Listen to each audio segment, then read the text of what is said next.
Like when I was pronounced dead on arrival, like throw him in the body bag, he's dead. Like the doctor said no, like, you know, I'm gonna try to help him. This man doesn't know who I am. He could have said, yeah, he's dead, all right, I'm going back home. He said, no, like I feel something, I'm gonna try. Did the heart surgery, gave me 24 hours to, you know, see if I was still breathing on the ventilator. After 24 hours, I was still alive. They fixed my arm and my head, and I woke up 3 days later. I remember like waking up and it was still all white, like white everywhere, and I'm like, dead, dead. I'm 17, I'm dead. And then it starts to like come in, and it's like I see curtains, like a frickin' oxygen tank, and I'm like starting, and then out of nowhere, bam, perfect vision again. I'm in a hospital, and then I'm like tied down to the bed because I got the breathing tube in me. I got this thing pumping air into my lungs, so I start freaking out. There was a nurse there the whole time though. I didn't even notice her because I was all tied down, and I just hear screaming like, he's awake, he's awake.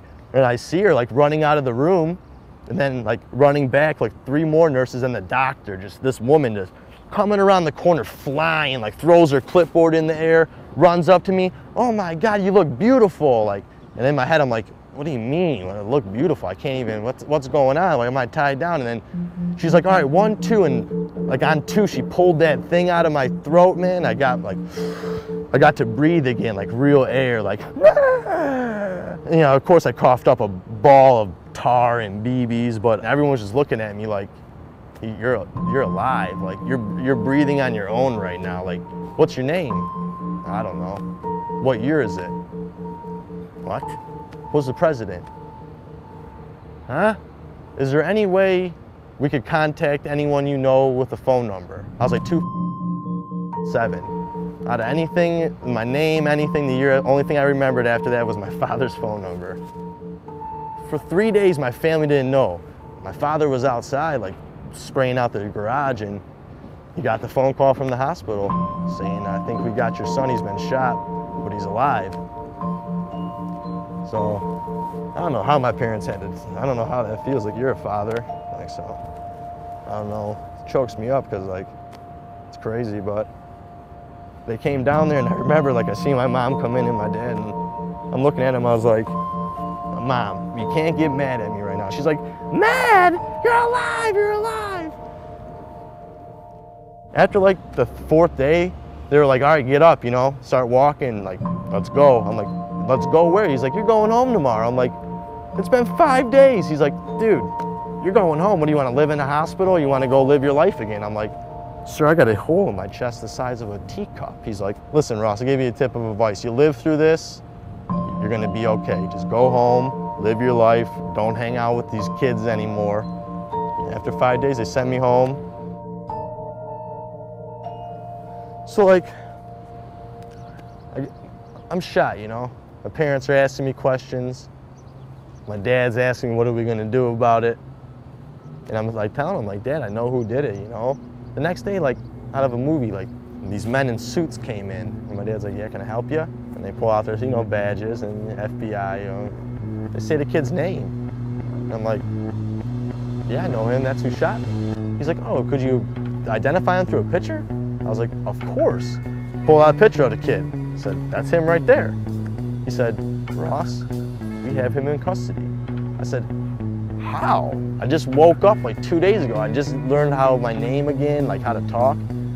He's like, the day blank shot you, he called blank and told him. So this kid shoots me and calls his buddy and says, hey, I shot Ross, he's dead. The kid's like, no, you didn't, you're lying. Because imagine another 15-year-old kid saying to a 15-year-old kid, you know? So after they hang up, the kid he told calls the police on him. And he was met by a SWAT team right at his front yard. Got him. And like, all I had to do was go to court and testify against him. I went in there, man, in a wheelchair, head still stapled, no teeth, 105 pounds because of all the blood I lost, arm cast, and I sat in front of 40 of his family and him, and he couldn't look me in the eye. He had his head down the whole time, and I had to tell my story like this to everyone. That was the first one. I had to go back to final sentencing, and that's when I was healed. Like, so I walked back in the courtroom the second time. He comes out in a purple suit, top hat, cane, and sunglasses. This is the kid who shot me at court, smiling. While his family cheers him on, says, like, way to shoot Ross, called me a coward because I was taking the justice route. Like, I didn't lower myself to his standards and go try to kill him. I spoke and the judge like looked at this kid and said, said his name and he said, "Yo, Ross, thank you." And the kid just looked at the judge like, "What do you mean?" He's like, "Because if you would have killed Ross that day, you would have got life in prison.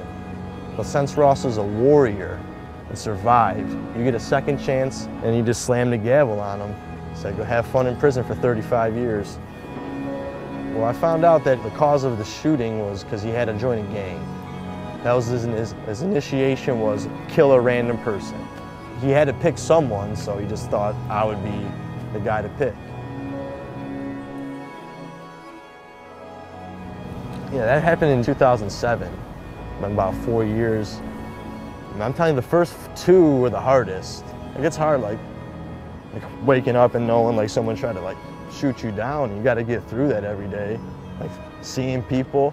Like I get on a bus, public bus, I'm freaking out the whole time. Like, I don't trust anyone on the bus.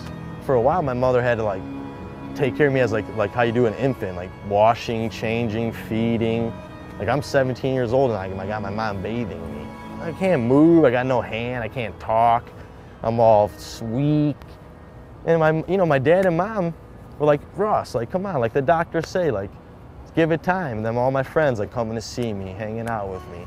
Like, started getting more positive. One day I woke up and I felt different. Like, I was like, you know what, this is my world.